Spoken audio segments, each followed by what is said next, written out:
gente querida, gente boa, nós estamos completando quase 3 anos, entramos agora no segundo ano, no 11º mês, daqui até dezembro faz 3 anos, até o final de dezembro, que nós iniciamos essa sequência de Mateus. E é uma das coisas que, com 70 para 71 anos de idade, eu faço com consciência, lucidez, determinação, objetividade, deixando isto para tempos difíceis. Para aquela hora em que, como diz o profeta Amós, as pessoas andarão de mar a mar, de continente a continente, procurando a palavra de Deus, mas ela será mais rara do que o chamado ouro de Ofir. E o texto ainda diz: e os jovens naqueles dias, tanto os jovens quanto as donzelas, desmaiarão de sede, não de pão e nem de água, mas de ouvirem a palavra do Evangelho de Deus.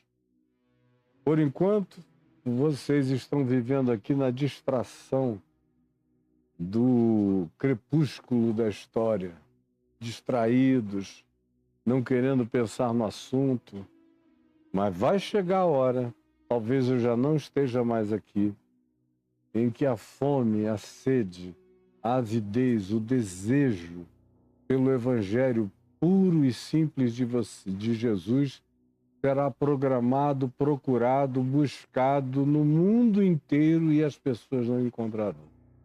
E eu estou preparando isso aqui para esse tempo, para essa hora.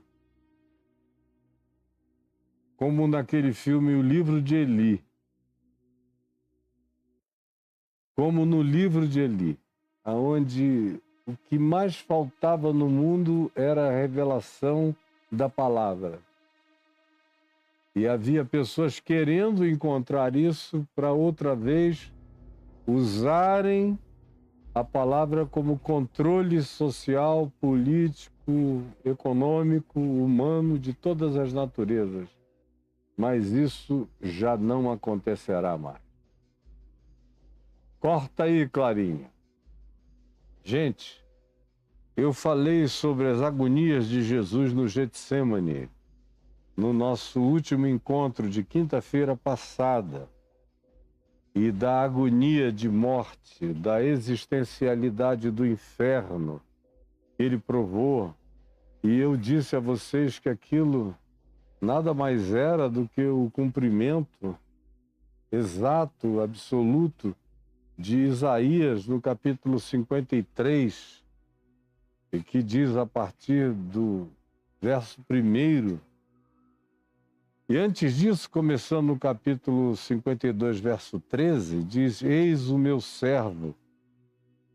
servo procederá com prudência, servo com um S maiúsculo, servo do Messias, assim como tem o anjo do Senhor com A maiúsculo, que é o Cristo antes da encarnação de Jesus, nas suas infindas manifestações aos povos, e não somente ao povo do Velho Testamento, mas aos povos. E aqui se diz: eis o meu servo, que procederá com prudência, será exaltado e elevado e muito sublime, quando chegar a hora dessa sublimação e dessa sublimidade e dessa adoração consciente. Mas agora, Isaías diz: como pasmaram muitos em perplexidade à vista dele, pois o seu aspecto era muito desfigurado. Não era esse gato da IA que vocês veem por aí, tudo patético, carnavalesco. Sim, desfigurado mais do que qualquer outro ser humano.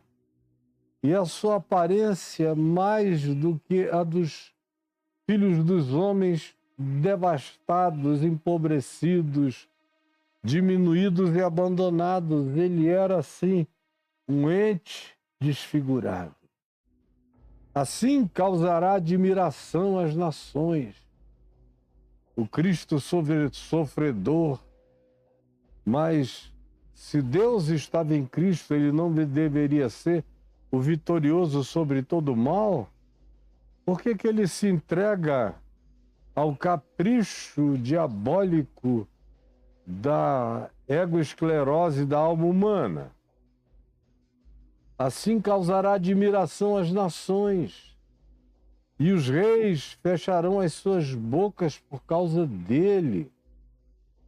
Porque aquilo que não lhes foi anunciado, eles verão. Quando eles começarem a perceber, alguns deles, que Deus estava em Cristo, morrendo a morte de todos os humanos. Porque aquilo que não lhes for anunciado, verão. E aquilo que nunca ouviram de ninguém, de nenhuma igreja, missionário, profeta, pregador ou apóstolo, pela graça de Deus, em algum momento, espalhado pelas nações, muitos entenderão o que crentes não compreendem até hoje. E o capítulo 53 de Isaías prossegue. Quem creu em nossa pregação? Aí você olha para os evangelhos e pergunta, quem creu? Muito pouca gente. Os que creram foram os que ficaram, e os que ficaram foram os que fugiram. E os que fugiram só voltaram depois da ressurreição, com exceção das mulheres.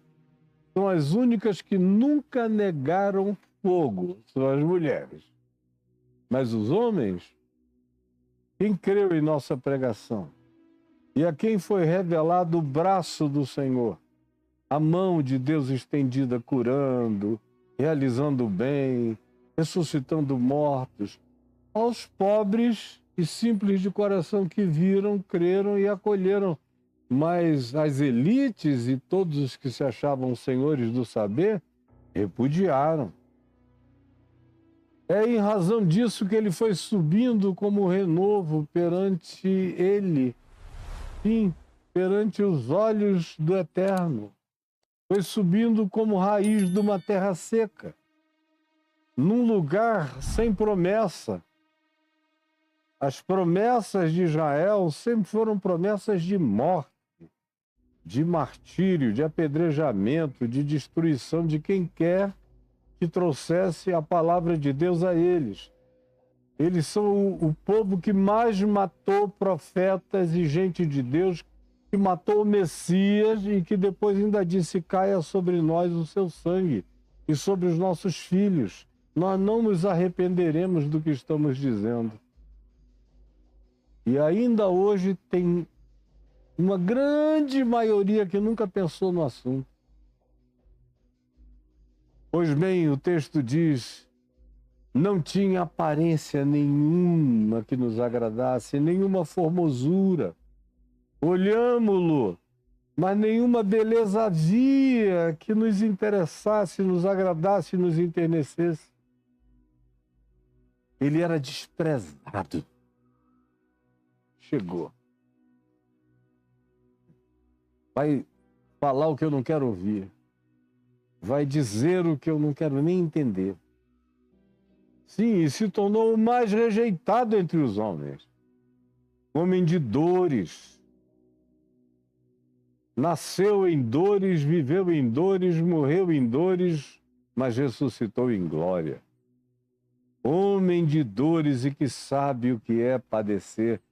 Doer para ele é normal.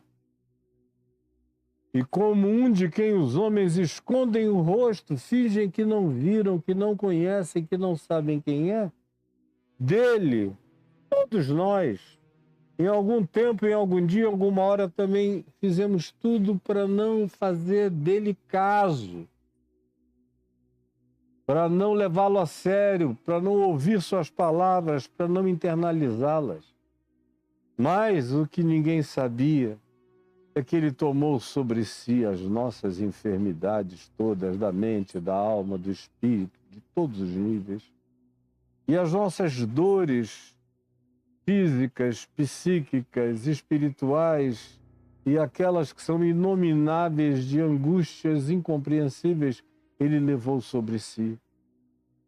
E nós o reputávamos, olhando para ele, dizíamos: esse é um maldito, aflito, desprezado de Deus, ferido pelos céus, oprimido por homens e demônios. Mas ele, enquanto a nossa estupidez gritava trevas para dentro das nossas mentes, ele, todavia, foi traspassado pelas nossas transgressões. Ele foi triturado pelas nossas iniquidades. E o castigo que hoje me traz a paz, essa paz que excede a todo entendimento, que cobre toda a minha contradição, o castigo que nos traz a paz estava sobre ele. E pelas suas pisaduras, pelos seus maus tratos, pelas suas torturas e pelas suas agonias de alma, de espírito, de mente, de natureza simplesmente incompartilhável, ele levou sobre si todas essas coisas para que fôssemos sarados. Enquanto isto, todos nós, sem exceção, andávamos desgarrados, cada um andando segundo os seus próprios pensamentos, sua disposição mental reprovável, seus sentimentos adoecidos e tomados pela morte das afeições naturais e pela crescente implacabilidade dentro de nós, desgarrados de Deus, de nós mesmos, da vida e de todo amor. Cada um, quanto mais andava, mais se desviava, mais longe dele ficava. Mas o Senhor fez cair sobre ele a iniquidade de nós todos. Nós todos significa todos nós, em todo lugar, em todo tempo, em toda hora, em qualquer fase da história humana, nós todos. Ele foi oprimido pelos homens, pelos demônios, pelo diabo, pelas trevas, pelas agonias existenciais do inferno. E humilhado ante todos os sentidos, gargalhadas humanas e gargalhadas infernais, julgando-o derrotado. Mas ele não abriu a boca, não dialogou com o mal, não gritou, não quis se vingar, não chamou para uma desforra posterior, não abriu a sua boca. Ante ao mal, nossa maior resposta é o silêncio focado em Deus. Ante ao mal, nossa maior resposta é o nosso silêncio focado em Deus. Como cordeiro foi levado ao matadouro, e como ovelha muda perante os seus tosqueadores, iriam lhe deixar pelado sem lã, na cruz, nu na cruz. Ele não abriu a sua boca para contestação de nenhuma natureza em relação ao mal que faziam. Ao contrário, disse, quando abriu a boca: Pai, perdoa-lhes, porque eles não sabem o que fazem. Cegos de estupidez. Por juízo opressor, ele foi arrebatado. E a sua linhagem, a sua origem, desde os tempos eternos, desde antes da fundação do mundo, desde os dias da eternidade, como diz o profeta Miqueias no capítulo 5, quem dela cogitou? Quem se preocupou que ele fosse de fato a encarnação de tudo quanto tinha sido profetizado por homens santos de Deus que falaram movidos pelo Espírito Santo? Ele foi arrebatado e da sua linhagem quem dela cogitou? Quem especulou para o bem? Porquanto ele foi cortado da terra dos viventes. E por causa da transgressão do meu povo, diz Isaías, e eu digo, por causa da minha transgressão e das transgressões do mundo inteiro. Ele foi ferido pela dor da humanidade, da civilização, das criaturas, da devastação, da degradação da natureza, por tudo aquilo que geme. Ele foi ferido. Designaram-lhe a sepultura com os perversos, com dois malfeitores, mas com o rico ele esteve na sua morte, com Nicodemos e José de Arimateia, posto que nunca fez injustiça. Ele dizia: quem de vós me convence de pecado? Porque ele nunca fez injustiça, nem maldade, nem dolo, nem torpeza, nem maldição, nem desejo maligno, nenhum jamais procedeu da sua boca. Assim é Jesus, assim devo ser eu. Todavia, ao Senhor, isso é mistério dos mistérios. Isso foi a coisa que mais me virou ao contrário quando eu comecei a ler com o meu espírito. Isaías 53, em dias e dias e dias de jejuns, a partir de 1973, querendo sorver essa palavra, trazê-la para dentro dos escaninhos mais ocultos do meu ser. Isso me chocou quando eu li: pois ao Senhor agradou moê-lo. Isso é muito forte. Pois ao Senhor agradou moê-lo, fazendo-o enfermar a enfermidade de todos os humanos em todas as eras, em todo lugar.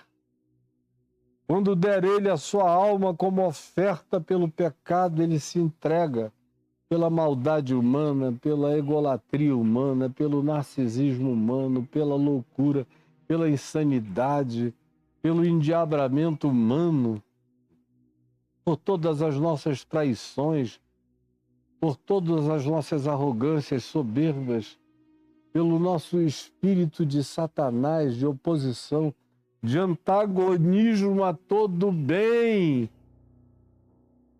pela nossa covardia que bombardeia crianças, velhos, inocentes, que mata pessoas em genocídios étnicos, que tenta eliminar a raiz de povos, pessoas, histórias, memórias, lembranças. Ao Senhor agradou moê-lo, fazendo-o enfermar quando ele dera a sua alma como oferta pelo pecado humano. Depois que ele fizer isso e todo mundo disser que tragédia, valeu a pena, para quê? Todavia, surpresa! Ele, no entanto, verá a sua posteridade. Ele voltará do inferno das calamidades e prolongará indefinidamente os seus dias, entrando pelas dimensões da eternidade. E a vontade do Senhor prosperará nas suas mãos, nas vidas daqueles que se tornarem discípulos do seu amor, da sua consciência, da sua justiça, da sua verdade, do seu reino, que é bondade, alegria, justiça, vividos no Espírito Santo. A vontade do Senhor prolongará nas suas mãos, nas vidas daqueles que entregam as suas vidas como extensão das mãos de Cristo na história, do corpo de Cristo no meio dos humanos e da sociedade. Ele verá, todavia, o fruto do penoso trabalho da sua alma, e quão penoso, quão indescritivelmente penoso.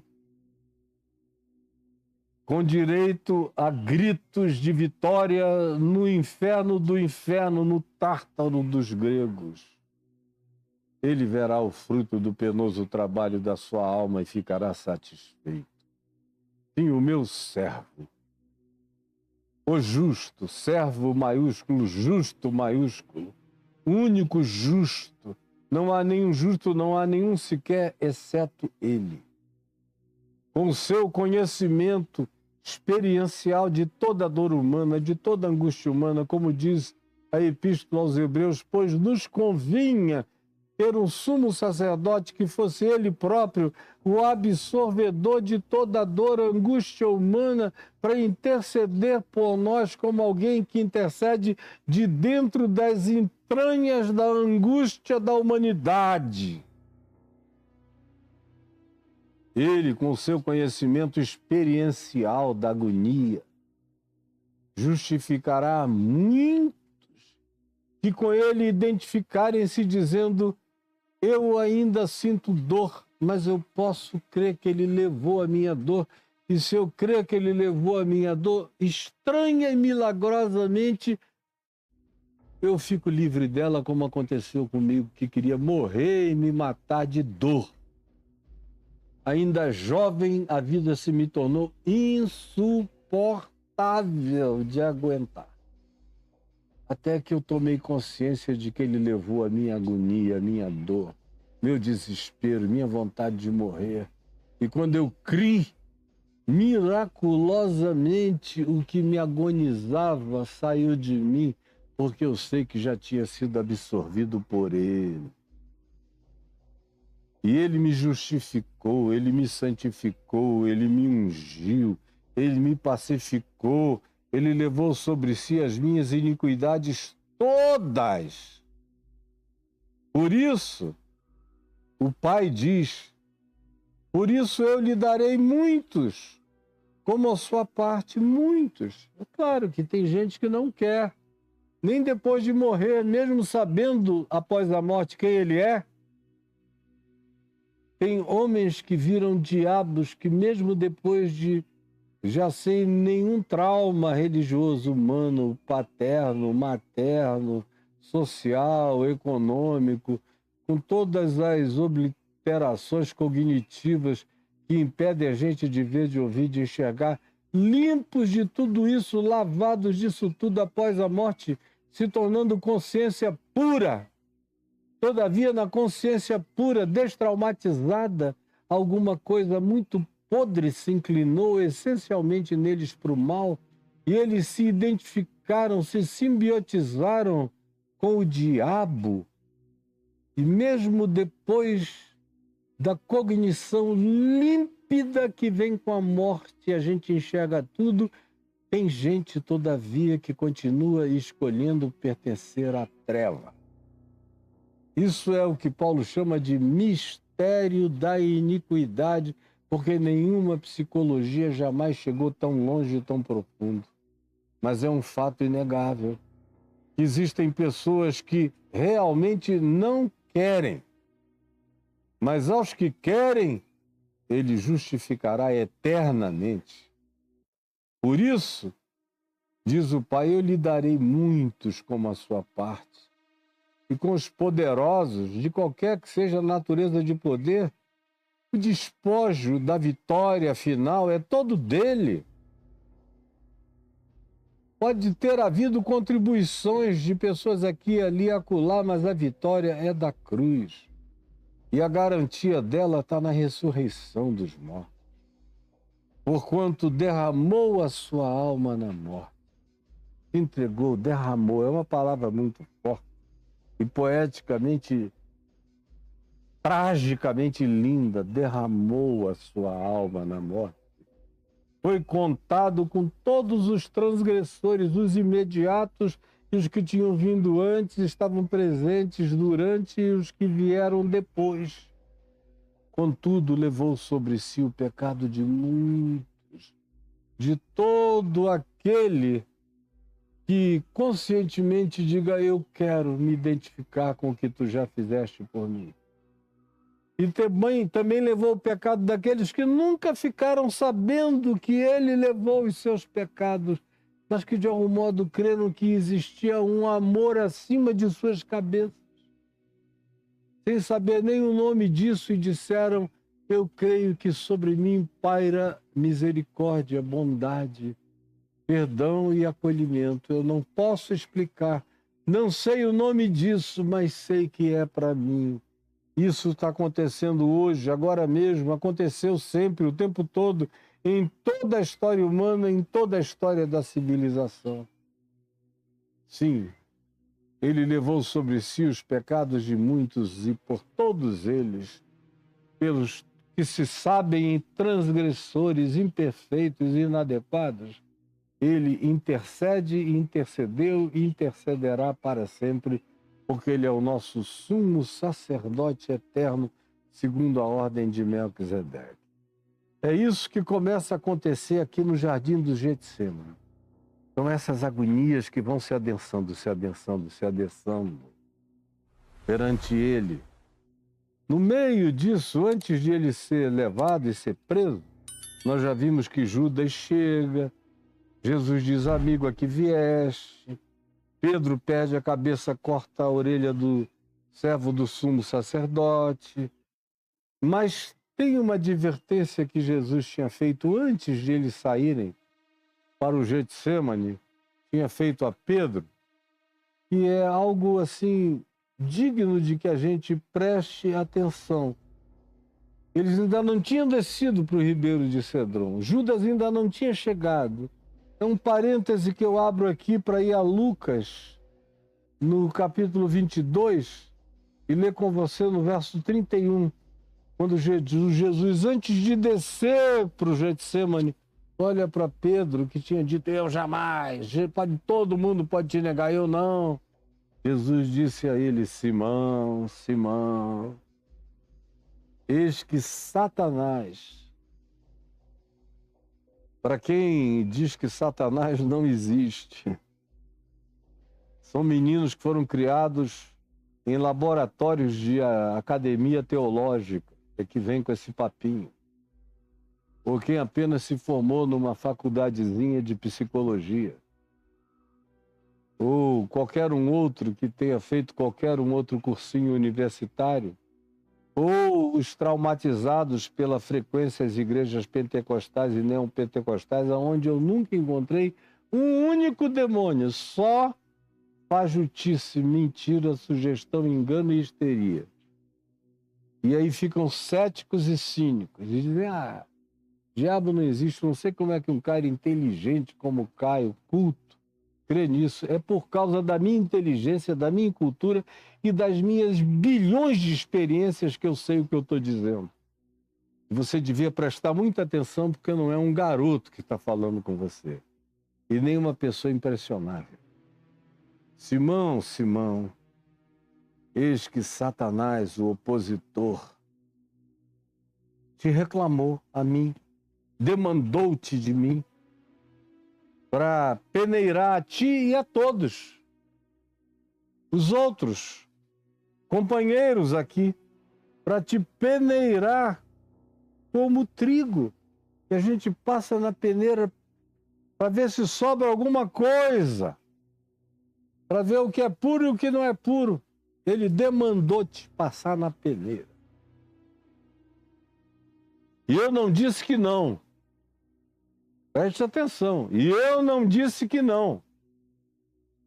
Eu, porém, diante de tal demanda, apenas roguei por ti.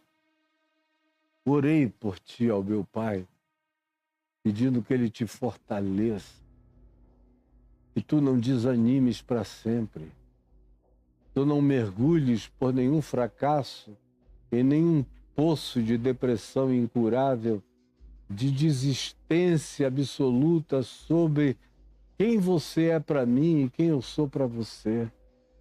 Roguei por ti, para que a tua fé, por menor que seja, por fiapo de fé que tenha se tornado, não desfaleça todavia.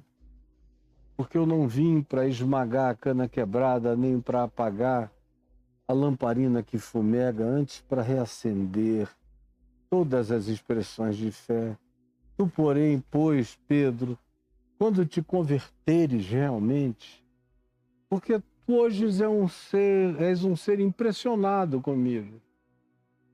Tu és um querido que misturas discipulado com fã-clube.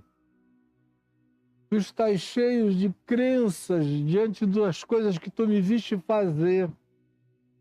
Mas aquela fé cujo carregão se planta na eternidade do coração e se ancora no trono da graça, da segurança de Deus, não te acometeu ainda.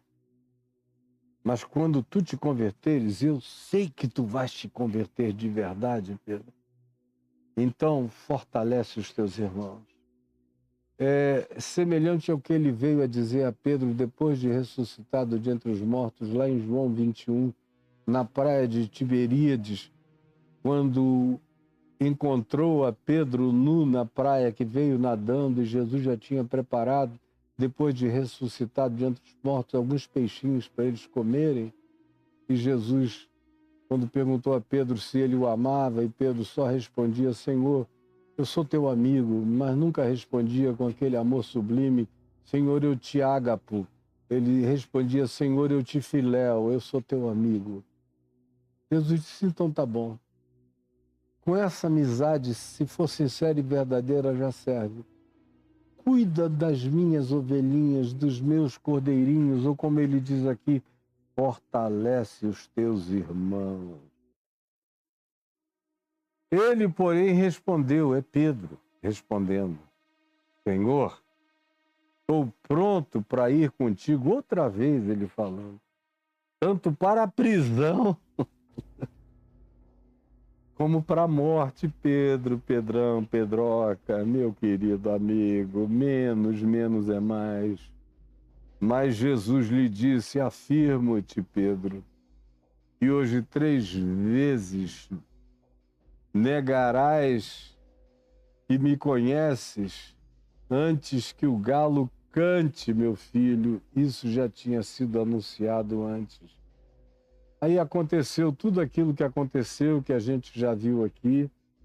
Mas antes disso, Jesus tinha preparado, olha o cuidado de Jesus desse preâmbulo, antes de encontrarem a Judas com os soldados e as turbas que vieram no grupo abandidado da casa do sumo sacerdote.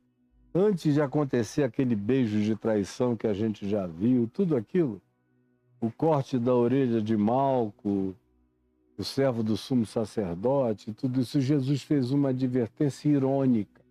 Olha a ironia de Jesus, que só não entende quem é muito tapado. Olha, só não entende quem é muito tapado. Ele disse o seguinte: quando vos mandei sem bolsa, sem alforge e sem sandálias, está aqui no verso 35 de Lucas 22. Quando vos mandei sem bolsa, sem alforge, sem sandálias, faltou porventura alguma coisa? E eles disseram: não, Senhor, nada. Então Jesus disse agora, porém, quem tem uma bolsa, tome-a, como também um alforge, uma mochila, e o que tem espada, também venda a capa e compre uma. Quem não tem como levar as coisas, arranje uma bolsa e uma mochila. Pois vos digo, agora é diferente. Não o modus operandi, mas o dia de hoje é diferente, é um dia de encenação, é um dia de teatro, é um dia de se cumprir essa dramaturgia absoluta que ecoa desde a eternidade. Pois vos digo o que importa, se cumpra em mim o que está escrito. Ele foi contado com os malfeitores. Então, vocês que são só pescadores da Galileia, fiquem com cara de malfeitor, vendam capas, comprem espadas, se preparem para como quem anda fugido e escondido, que é para justificar o que eles vão fazer comigo. Se disfarcem de malfeitores para pelo menos combinar. Mas eu vi aqui nas eleições de entre 18 e 22, os crentes todos pegando esse texto aqui como advocacia para se armarem. Nunca vi povo mais abjeto e cognitivamente doente e morto mentalmente do que esse. Dos que se intitularam crentes e assim procederam aos milhões. Vocês lembram disso?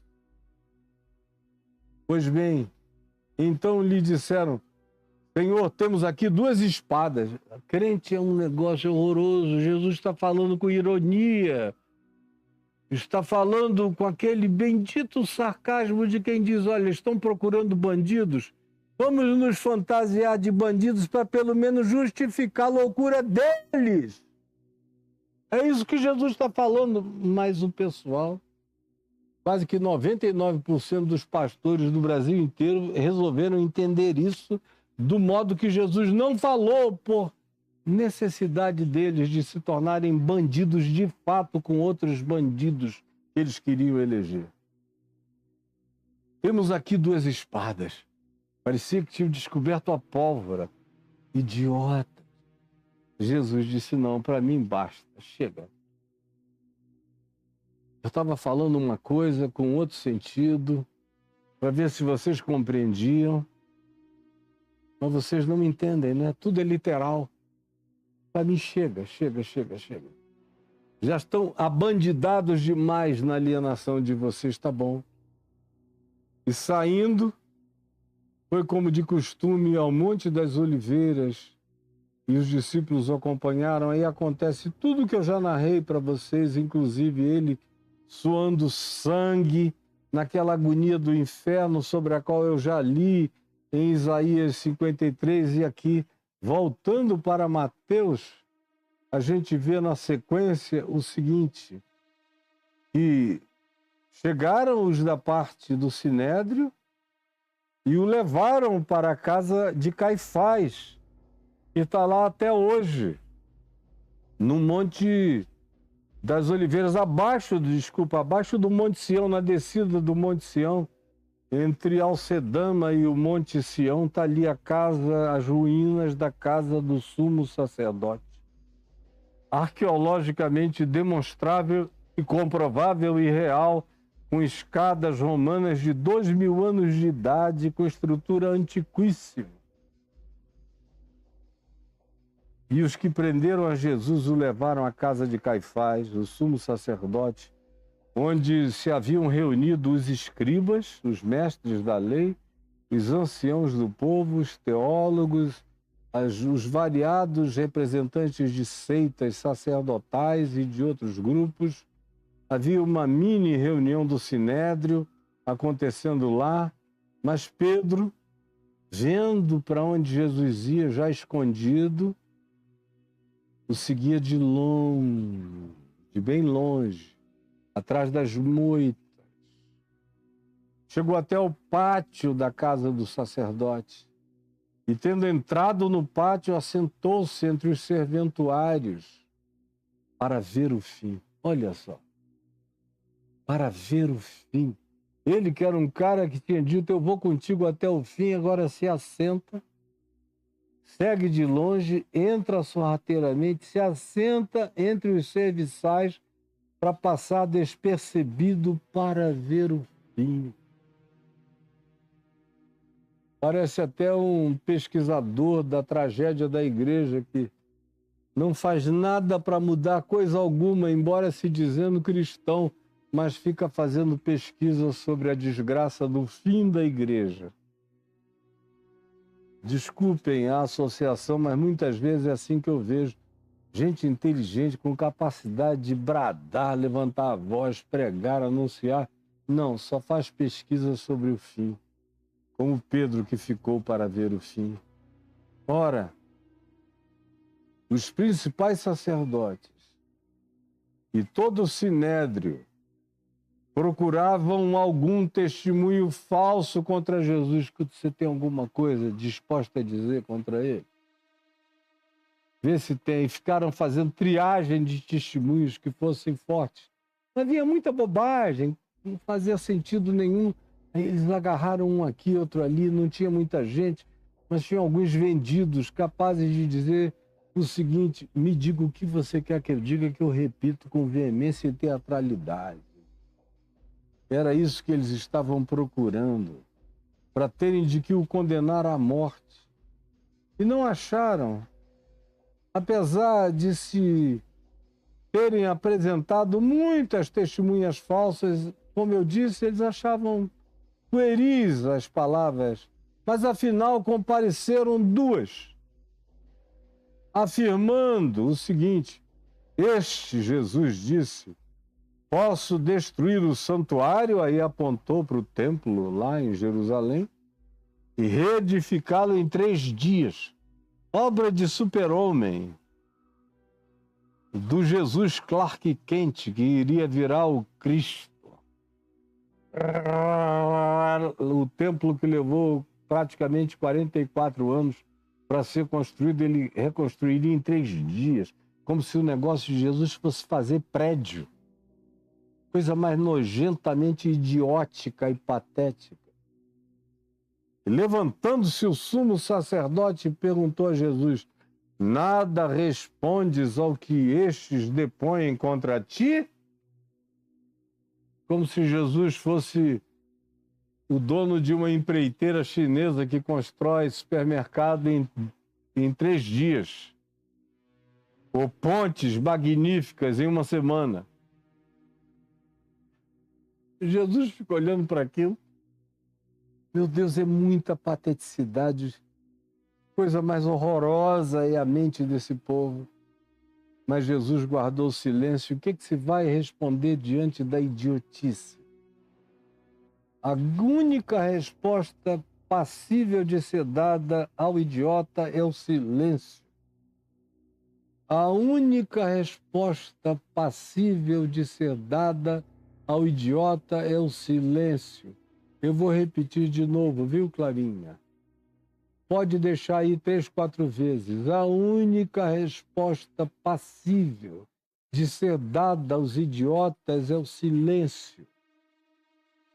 A única resposta passível de ser dada aos idiotas é o silêncio. Corta e guarda. Pois bem, ele prossegue, sendo inquirido: não tens nada o que responder às acusações que esses fazem contra ti? Jesus guardou silêncio. O sumo sacerdote lhe disse: eu te conjuro em nome do Deus vivo, que tu nos digas se tu és o Cristo, Filho de Deus, em nome do Deus vivo. E é sempre o mesmo tom de palhaçada em todo lugar. Respondeu-lhe Jesus: tu disseste. Quem gritou isso aqui, afirmou, conjurou, foste tu. Entretanto, eu, Jesus, vos declaro, presta atenção, é o que vocês querem ouvir? Que desde agora vereis o Filho do Homem assentado à destra do Todo-Poderoso, vindo com as nuvens dos céus. Desde agora, ou seja, Jesus declarou sobre eles uma impressão mental, cognitiva, recorrente, um pesadelo de olhos abertos, que todos eles haveriam de ter e com ele se assombrar durante todos os dias das suas vidas, interrompendo suas noites assim, vendo o Filho do Homem voltar em grande glória, vindo contra eles. Viu, Clarinha? Vindo contra eles. Sim, respondeu Jesus, tu disseste, entretanto. De agora em diante, isso estava instalado como uma subjetividade inarrancável e inarredável. Guardem isso, recortem isso. Desde agora vereis o Filho do Homem assentado à direita do Todo-Poderoso, vindo com as nuvens dos céus. Quando ele diz desde agora, ele instala um software de juízo na cabeça desse pessoal, que sabe quem ele é, que disseram ele fez sinais que nós não podemos negar que Deus está com ele. Vamos matar Deus nele, senão a gente perde o nosso lugar de controle sobre o povo. E Jesus então diz: o juízo de vocês até o partirem para a eternidade vai ser não poderem mais fechar os olhos sem verem, sem me verem voltando, o Filho do Homem com a glória de Deus vindo do céu contra a maldade de vocês. Sentado à direita do Todo-Poderoso, vindo com as nuvens dos céus. Então o sumo sacerdote, de um drama patético, aviadadamente religioso, rasgou as suas vestes e blasfemou, e diz: blasfemou, blasfemou, blasfemou. Meu Deus, blasfemou. É tudo igualzinho os religiosos que me cercaram a vida inteira e até o dia de hoje. Que necessidade mais temos de testemunho? Já ouvimos. Eis que ouvistes agora a blasfêmia. Que vos parece? Responderam todos eles: é réu de morte, é réu de morte, é o canto dos abutres, é réu de morte.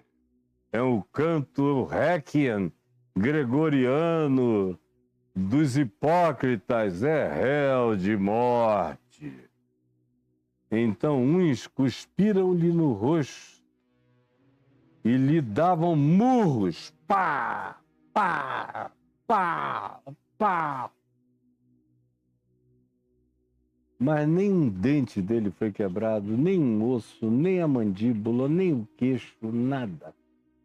Arrebentaram as mãos batendo nele, ele sangrava, se esfolava para lá e para cá, mas, como diz a Escritura, nenhum dos seus ossos foram quebrados. E bateram, e espancaram, e cuspiram, e esbofetearam, e esmurraram, e gritavam: profetiza-nos, ó Cristo, quem é que te bateu? Fala meu nome. Conta a minha história agora. Quem foi que te bateu? Se Jesus fosse um pregador cristão, com algum poder paranormal, iria começar a falar um monte de barbaridade. Você come a mulher de fulano. Você gosta mesmo de dar ré no quibe. Você não sei o quê. Como os crentes dizem que Jesus ficou escrevendo na areia, no caso daquela mulher de João 8, que era acusada de adultério, Jesus teria jogado o pecado de todo mundo na cara deles. Eu nunca consegui ver assim. Nunca consegui ver assim. E nem aqui tampouco. Jesus olha em silêncio. Ora, estava Pedro assentado fora no pátio. E aproximando-se uma criada. Primeiro veio a criada, a serva do lugar. Mulher, sem muita voz, sem muita expressão, sem nenhuma autoridade, e disse a Pedro: tu estavas também com Jesus, o Galileu. Eu vi você. Pedro, porém, negou diante de todos, em voz bem alta, dizendo: eu não sei o que tu dizes, mulher. E questiona a sanidade da mulher. Não sei o que tu dizes. Só pode ser coisa de mulher, falar bobagem. E a machosfera dominou. Não sei o que tu dizes. Saindo para o alpendre dali, deixa eu pegar um ar aqui num lugar mais fresco, foi ele visto por outra criada. Eram as meninas, olhando para esse cara que veio da Galiléia, até um gato que andava com ele. Sabemos que ele pertence àquele grupo, ele era bem perceptível. E aí outra criada veio e disse, ali, este também estava com Jesus, o Nazareno, eu não tenho a menor dúvida. E ele negou outra vez com juramento, eu juro, por Yahvé, Senhor do céu e da terra, que eu não conheço Jesus, chamado Nazareno, eu juro, não sei quem é este homem, essa criatura. Logo depois, aproximando-se os que ali estavam, disseram a Pedro, em grande quantidade, homens e mulheres, olha, cara, verdadeiramente és também um deles, porque o teu modo de falar o denuncia, o teu sotaque galileu e os teus maneirismos, depois de ter andado com ele 3 anos e meio, denunciam. Não é só o que tu falas, é o teu gestual, é o teu modo. Você ficou impregnado pelo convívio, não dá para negar. Por mais que você queira, você fez um mimetismo inegável em relação a ele, uma simbiose inconfundível. Você é um deles. Então Pedro começou a falar palavrão, mandou todo mundo para que pariu, para todo mundo no bueiro do Arthur, mandou todo mundo para todo lugar, xingou, jurou em nome do Deus eterno, fez de todas as barbaridades, dizendo, não conheço esse cara. Imediatamente cantou o galo. O Réquiem de Pedro. Eu vou até sugerir ao Alok que ele faça um Réquiem de Pedro com galo cantando, com música eletrônica. Deve ficar um barato esse Réquiem de Pedro. Então Pedro se lembrou da palavra que Jesus lhe dissera. Antes que o galo cante, Pedro, tu me negarás 3 vezes. E saindo dali, entrou naquele bosque escuro que tinha no lugar. Naquele tempo era muito mais denso aquele lugar. E Pedro saiu e chorou amargamente. Só Deus sabe o significado de sair e chorar amargamente. Aqui em Lucas, no capítulo 22, do verso 54 em diante, a mesma história de Pedro é conhecida nas mesmas sequências, com alguns detalhes refinados da agonia desse Pedro que sai na escuridão do bosque, se agarra às árvores, na escuridão da noite. Judas traiu, ele cortou a orelha de um ser humano. Tudo que ele declarava de valentia virou covardia, assim. Ante mulheres, uma mulher, 2 mulheres e uma turba dizendo, não tenta enganar porque a gente viu. O galo canta e o cara diz, meu Deus, eu continuo não aguentando nada, não sustentando nada, não segurando nenhuma onda. Prometo, mas não cumpro. Juro, mas não encarno. Digo sim quando é não. Digo não quando é sim. Prometo e não apareço. Digo que não fugirei e sou o primeiro a correr. Eu sou uma tragédia. Eu preciso desistir de mim mesmo, porque eu não presto para absolutamente nada.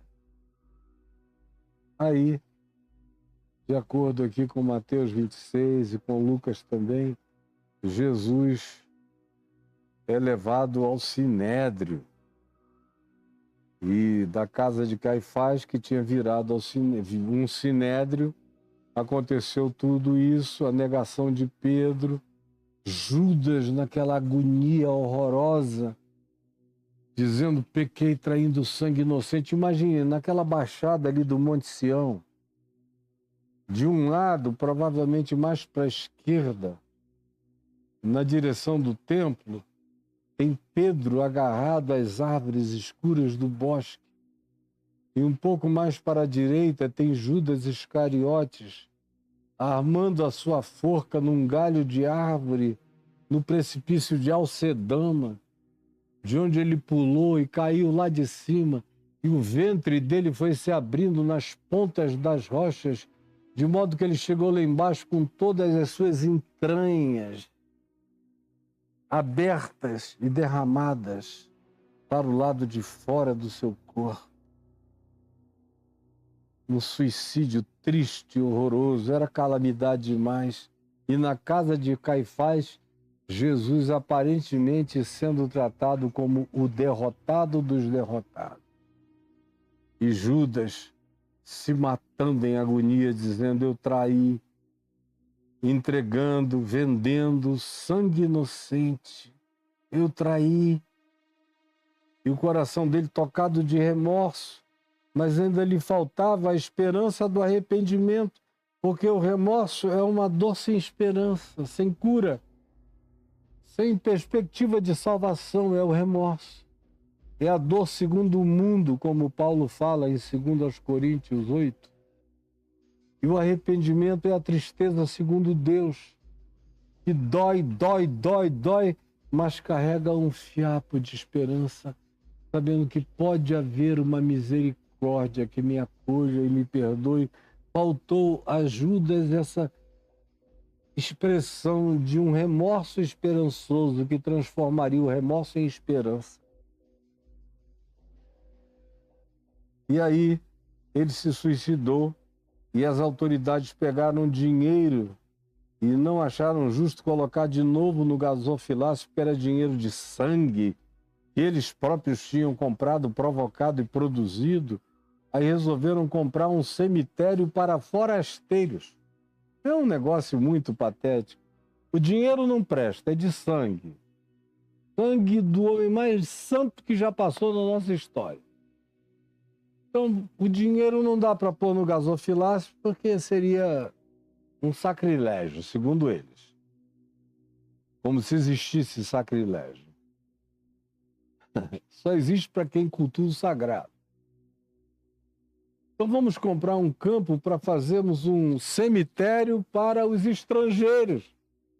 Cemitério para palestinos, cemitério para os de Gaza, cemitério para os de longe, cemitério para aqueles que não têm lugar nos nossos cemitérios judaicos oficiais e que são enterrados em valas comuns. Vamos fazer pelo menos algum bem com esse dinheiro de sangue. Como em geral o Estado faz, os políticos fazem, a religião faz, todo mundo faz. Para ver se aplaca a consciência inaplacavelmente culpada diante de Deus, dos homens e da acusação dos principados, potestades e entes infernosos. Compraram aquele campo de sangue. Chamado assim, ganhou o nome de Campo de Sangue. Então se cumpriu o que foi dito por intermédio do profeta Jeremias. Tomaram as 30 moedas de prata, preço em que foi estimado aquele a quem alguns dos filhos de Israel avaliaram, e as deram pelo campo do oleiro, assim como ordenou o Senhor, como também disse a mesma coisa no profeta Zacarias. Aí Jesus chega no momento em que no dia de hoje eu não quero correr para não apressar, porque é muito importante o que vai acontecer amanhã. É esse encontro de Jesus com Pilatos. Um cara muito mal do ponto de vista da governança romana dele. Mas a participação dele aqui na morte de Jesus é a participação de um impotente que ficou entre a média política e a salvação de um inocente e acabou optando pela média política, como nós vamos ver amanhã. Senhor, eu te imploro que essa mera narrativa tenha deixado pérolas de compreensão, de entendimento, de discernimento, de autopercepção, de autoenxergamento, de convicção sobre quem nós somos, para que nós nos convertamos das nossas falastrices, das nossas confissões levianas, ao Evangelho da graça de Deus, que é sim quando é sim e é não quando é não, sabendo que o que disso passar vem do maligno. Ajuda-nos pelo menos a termos entendido essa mensagem, essa palavra, e ajuda-nos a internalizarmos-la em nosso coração. Em nome de Jesus. Amém e amém. Olha aqui, gente boa. Ontem eu fui dormir 6 horas da manhã. Hoje eu estou vivendo um dia muito cansado. Mas eu quero, antes de tudo, agradecer aos nossos amigos desse Pix pessoal que está passando aí, Caio e Adriana, um CPF, está vendo o número? Eu quero agradecer a todos esses que nos ajudam aqui. Amigos pediram, põe um Pix teu, e eu botei. E algumas pessoas têm feito uso dele, pelo que eu agradeço enormemente, porque ajuda aqui nas despesas da minha família, minha, da minha mulher, daqueles que a gente tenta ajudar, e a gente tenta ajudar todo dia, o tempo todo. Então, muito obrigado, Aurélio Rodrigues Avelino Filg, pela sua oferta tão carinhosa. Adão Silva Duarte, você é muito lindo. Obrigado, Adão Silva Duarte. Hernani Marques Tinoco, muito obrigado, meu querido. O Édio da Silva Santos, obrigadíssimo. O José Costa Júnior, muito obrigado, meu querido, pela sua carinhosa contribuição. José Carlos, muito obrigado, Zé Carlos. João de Deus Lopes da Silva, obrigadíssimo. Espada Toledo Sistemas de Irrigação, muito, muito obrigado. Anotem, Espada Toledo Sistemas de Irrigação. Se você precisar instalar algum sistema de irrigação, procure no Google Espada Toledo Sistema de Irrigação. Eles mandaram uma oferta tão carinhosa para nós. Muito obrigado de coração. A Vanessa Aparecida Rosa, sempre fiel aqui. De novo, tem dias e semanas que ela manda 2, 3 vezes. Obrigado, Vanessinha. O Clésio Everton Galho Gale, muito obrigado, meu querido, pela sua oferta. Daniel, brigadão, Daniel, meu querido. Luiz Carlos Christian Helm, muito obrigado. Quanto carinho generoso, Luiz. Brigadão. Marcelo Medeiros Antunes, muito grato, meu filho querido. Davidson Rodrigues da Silva, obrigadíssimo. Erasmo Guedes dos Santos, você também, meu amorzão. Muito obrigado, gente, por todas as contribuições, como aqui da Ana Priscila Rodrigues de Carvalho. Muito, muito, muito, muito obrigado, minha querida, linda. Antônio Carlos de Souza Dias, obrigadão. O Johnny Robson de Araújo, muito grato. E o Eudes Cardoso Chagas, muito obrigado, meu querido. Obrigado a todos vocês. Deus os abençoe. É o que eu realmente desejo de todo o meu coração. Para todos vocês, em nome de Jesus, muito obrigado. E agora nós temos aqui o pessoal da contribuição do CNPJ. O que é isso? É o pessoal que contribui com o meu ministério, é daqui para lá. Esse CPF é daqui para cá, o meu ministério é daqui para lá, onde eu sou o principal contribuinte, porque dou tudo que eu tenho e tudo que eu não tenho dou também. Há 52 anos, com muita alegria no coração. E peço você para se tornar um contribuinte do meu ministério, como eu sou contribuinte dessa palavra que eu trago com tudo que eu tenho para dar. E aí tem esse CNPJ para você que tem nos ajudado, não deixe de nos ajudar, porque é com isso que a gente cuida de tudo, faz, troca, paga salários, cumpre compromissos, agora tem o 13º se aproximando, férias, tudo isso. As pessoas que trabalham aqui. Ninguém aqui explora ninguém que trabalhe conosco. Eles fazem com amor. E a gente, com amor, retribui o salário que é digno de cada trabalhador. Então, ajude, por favor. E se alguém quiser alternativas a mais, escreva caiofab.com.br, enter. Aí você entra aí do meu blog, tá ali em cima, contribuição, em branco, clica, obrigado. Tem 2 bancos, Santander e Banco do Brasil, com cada conta correspondente, CNPJ correspondente, para você fazer depósito ou transferência bancária. Mais opções, clica aí, passa o verdinho, entra aí, tem os mesmos 2 bancos, depósito e transferência bancária. Embaixo, cartões de crédito, que todo mundo na Terra sabe como usar um cartão de crédito, especialmente aqueles que gostam de fazer contribuições antecipadas, deixar pré-programadas por meses adiante. O cartão é muito útil para isso. PagSeguro, todo mundo já usou demais, hoje em dia menos um pouco, mas está em utilização. E o PayPal, para quem mora no exterior, em qualquer lugar do planeta que nos assiste e diga eu quero ajudar, tá aí o PayPal para você fazer, tá bom?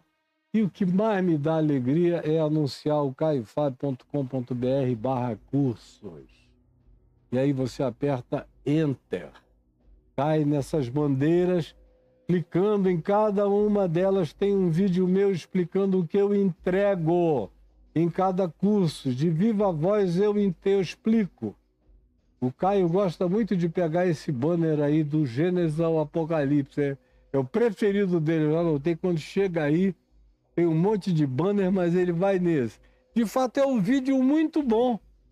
Que começa em Istambul, eu levo o pessoal para o Monte Ararat, onde a Arca de Noé pousou. Começo a falar de lá e levo o pessoal até a ilha de Patmos. É uma viagem muito linda. E com histórias em loco, contando tudo em loco. Você não pode deixar de ter do Gênesis ao Apocalipse aí.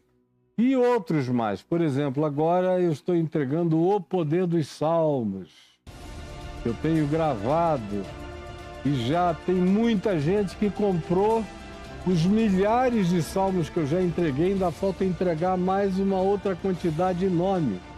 Mais do que o dobro ainda falta entregar, e eu estou gravando e entregando, porque o pessoal está vávido. Vá lá e pegue o seu O Poder dos Salmos no mesmo ambiente, caiofabio.com.br/cursos, diga eu quero O Poder dos Salmos, tá bom? Que Deus te abençoe muito, muito, muito. Eu volto com vocês amanhã. Não deixe, você que veio aqui, se não é inscrito no canal, se inscreva, aperte o sininho e deixe o seu like, porque essa é a única linguagem que o algoritmo entende e promove o nosso conteúdo, colocando mais acessível, mais visível. Se você vem e não é inscrito, se inscreva. Você tem amigos que não se inscreveram, convide-os a se inscreverem o quanto antes. Eu não sei se você já notou, mais um pouquinho a gente bate 1 milhão aqui no YouTube. Você podia ser uma pessoa fundamental para fazer a gente atingir essa marca, que por si só já nos joga para frente nas visibilizações. Não é todo mundo que chega a 1 milhão aí no YouTube. Então, ajude-nos a alcançarmos isso. Contribua com o seu melhor coração, tá bom? E eu vou ficar por aqui. Você que me segue nas outras plataformas, também se inscreva e convide os seus amigos a se inscreverem. Essa semana eu fiz um post que já está chegando a 2 milhões de visualizações. Tem muita gente vendo em muitos lugares e agora nós estamos na contagem regressiva para o lançamento em inglês nos Estados Unidos, Inglaterra, Oceania e aonde quer que haja gente falando inglês nas populações. Depois vem outras línguas, já está em alemão em legendas, depois vem em fala mesmo. Ou seja, se Deus me der vida, recursos, meios financeiros e colaboradores, como eu tenho tido, alguns que não são muitos, mas são fidelíssimos, comprometidíssimos, e alguns voluntários que são melhores do que gente que ganha milhões de salário, porque eles estão empenhando todo o coração deles. Muito obrigado por tudo e que Deus nos abençoe. Obrigado, meus parceiros na divulgação do Evangelho, da graça de Deus no mundo. Que o Senhor Jesus os abençoe, os guarde e os prospere. É o meu desejo que isso aconteça no corpo, na mente, no espírito e no todo da vida. Em nome de Jesus. Amém, amém e amém.